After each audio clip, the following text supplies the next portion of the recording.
Everyone, छोटे Laddu Gopal channel में आप सभी का स्वागत है। फ्रेंड्स, लड्डू गोपाल जी की सेवा हर कोई करना चाहता है, लेकिन जो लोग लड्डू गोपाल जी की सेवा करना चाहते हैं उनके मन में यह प्रश्न होता है कि लड्डू गोपाल जी की सेवा में बड़ा ही तामझाम है, बड़ा ही समय लगता है लड्डू गोपाल जी की सेवा करने में, और हमारे पास तो उतना समय नहीं होता कि हम पूरा समय लड्डू गोपाल जी को दे सकें।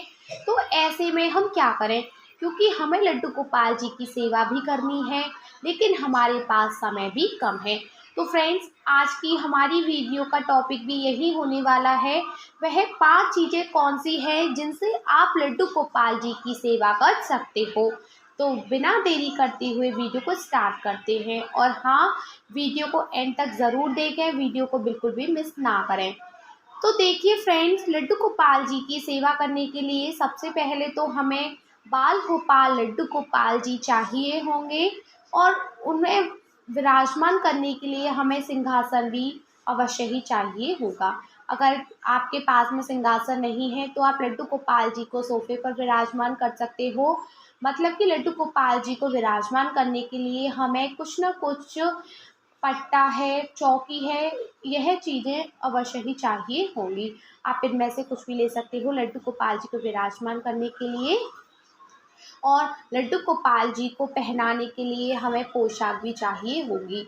तो देखिए, लड्डू गोपाल जी को पोशाक हम मौसम के अनुसार पहनाते हैं। अगर सर्दियाँ होती हैं तो हम लड्डू गोपाल जी को सर्दियों की पोशाक पहनाते हैं, मतलब कि ऊनी पहनाते हैं। और गर्मियाँ हैं तो हम लड्डू गोपाल जी को कॉटन की पहनाते हैं। और जैसे कोई फेस्टिवल होता है, जब हम लड्डू गोपाल जी को हैवी ड्रेसेस पहनाते हैं। मतलब कि मौसम के अकॉर्डिंग और जो भी फेस्टिवल होता है उसके अकॉर्डिंग हम लड्डू गोपाल जी को ड्रेसेस पहनाते हैं। तो हमें पोशाक भी लड्डू गोपाल जी की सेवा में अवश्य ही चाहिए होंगी। और देखिए, काफ़ी सारे भक्त होते हैं, वो लड्डू गोपाल जी को जब रात में सुलाते हैं ना, रात में शयन कराते हैं, तो वह लड्डू गोपाल जी को नाइट सूट पहनाते हैं। तो आप लड्डू गोपाल जी को नाइट सूट पहना सकते हो, ये तो बहुत ही अच्छी बात है। तो आप नाइट सूट पहना दीजिए। अगर आपके पास में नाइट सूट नहीं है तो आप लड्डू गोपाल जी को निक्कर में भी सुला सकते हो। मतलब कि हमें लड्डू गोपाल जी को एकदम कंफर्टेबल करके ही सुलाना चाहिए, मतलब उन्हें एकदम कंफर्टेबल फील हो जब वह सोते हैं।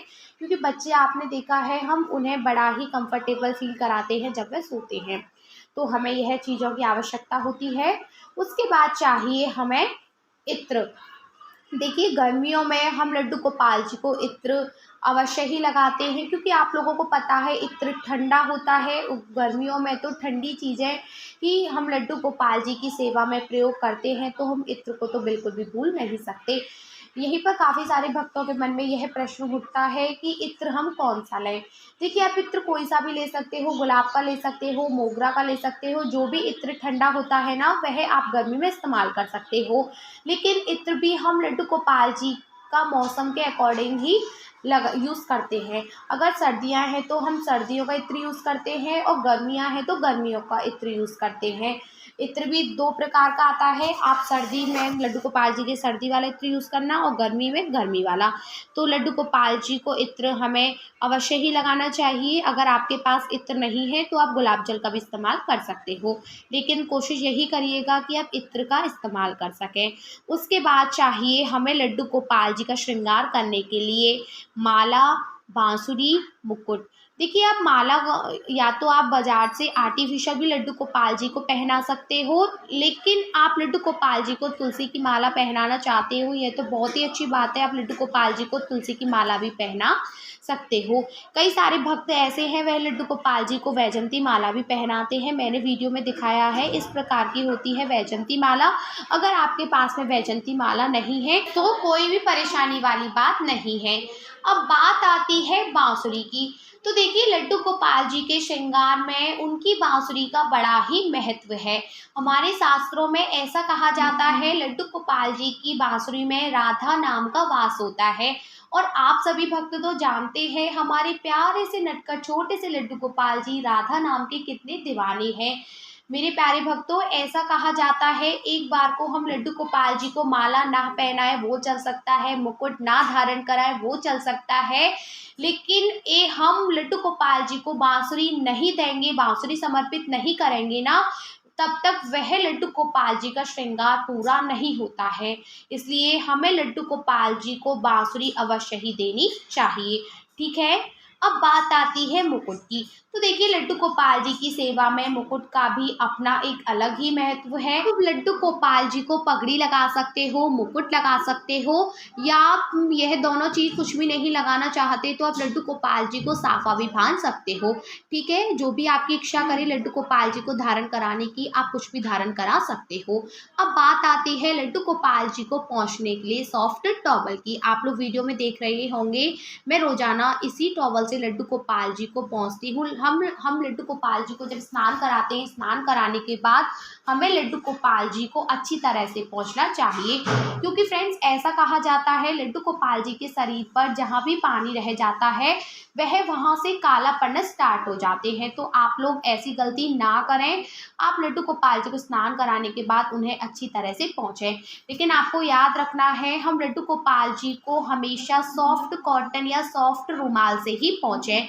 और जो लड्डू गोपाल जी की टॉवल है, जो भी रुमाल है, जो भी आपने लड्डू गोपाल जी के लिए बनाया है ना, उसे आप बाकी सारे कपड़ों में यूज़ ना करें, उसे आप मंदिर में अलग से ही रखें। ठीक है फ्रेंड्स। इसके बाद हमें चाहिए होंगे लड्डू गोपाल जी को भोग लगाने के लिए, खाना खिलाने के लिए बर्तन।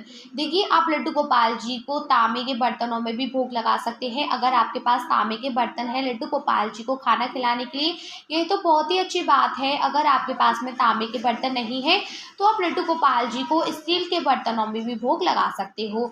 लेकिन फ्रेंड्स, आपको एक बात का बेहद ध्यान रखना है, जो भी लड्डू गोपाल जी के बर्तन होते हैं ना, उन्हें अपने काम में बिल्कुल भी यूज़ नहीं करना होता है। उन्हें हमें अलग ही रखना होता है। जब हम लड्डू गोपाल जी का भोग लगाएं तभी उन बर्तनों को निकालें, और जब लड्डू गोपाल जी का भोग लग जाए तो वापस उन्हीं बर्तनों को वापस रख दें। मतलब कि अपने काम में बिल्कुल भी यूज़ नहीं करना है। और देखिए, मार्केट में बड़े ही सुंदर सुंदर बर्तन मिलते हैं लड्डू गोपाल जी के, तो आपको बड़े ही आसानी से मिल जाएंगे। ठीक है फ्रेंड्स। हमारे लड्डू गोपाल जी यह नहीं देखते कि मेरे भक्त ने मुझे किस बर्तन में खाना खिलाया है, वह तो यह भाव देखते हैं कि मेरे भक्त ने मुझे कितने बड़े प्रेम से भोजन कराया है। ठीक है। आप लोग का प्रेम होना चाहिए, आप लोगों का भाव होना चाहिए। जब भी आप लड्डू गोपाल जी को भोग लगा रहे हैं तो आप देखिएगा हमारे लड्डू गोपाल जी कितने ही आनंद से उस भोग को स्वीकार करेंगे। ठीक है फ्रेंड्स। बस इन्हीं सारी चीज़ों की आवश्यकता होती है लड्डू गोपाल जी की सेवा करने के लिए। बस इन्हीं 5 चीज़ों से हम लड्डू गोपाल जी की सेवा कर सकते हैं। जो लोग ऐसा सोचते हैं लड्डू गोपाल जी की सेवा में बड़ा ही तामझाम है, बड़ा ही समय लगता है, वह इसी डर के कारण लड्डू गोपाल जी को अपने घर में नहीं लेके आते हैं।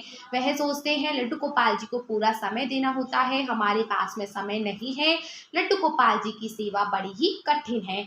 मेरे प्यारे भक्तों, लड्डू गोपाल जी की सेवा बिल्कुल भी कठिन नहीं है। अगर आपने अपने मन में संकल्प ले लिया है मुझे लड्डू गोपाल जी की सेवा करनी है, तो आपको यह अपनी पूरी भक्ति लड्डू गोपाल जी के चरणों में सौंप दीजिए कि लड्डू गोपाल जी सब कुछ आप ही को करना है। फिर आप देखिए, वह ऐसी लीला करते हैं कि वह अपनी सेवा हमसे खुद ही करा लेते हैं, हमको ज़रूरत ही नहीं पड़ती उनकी सेवा करने के लिए। ठीक है।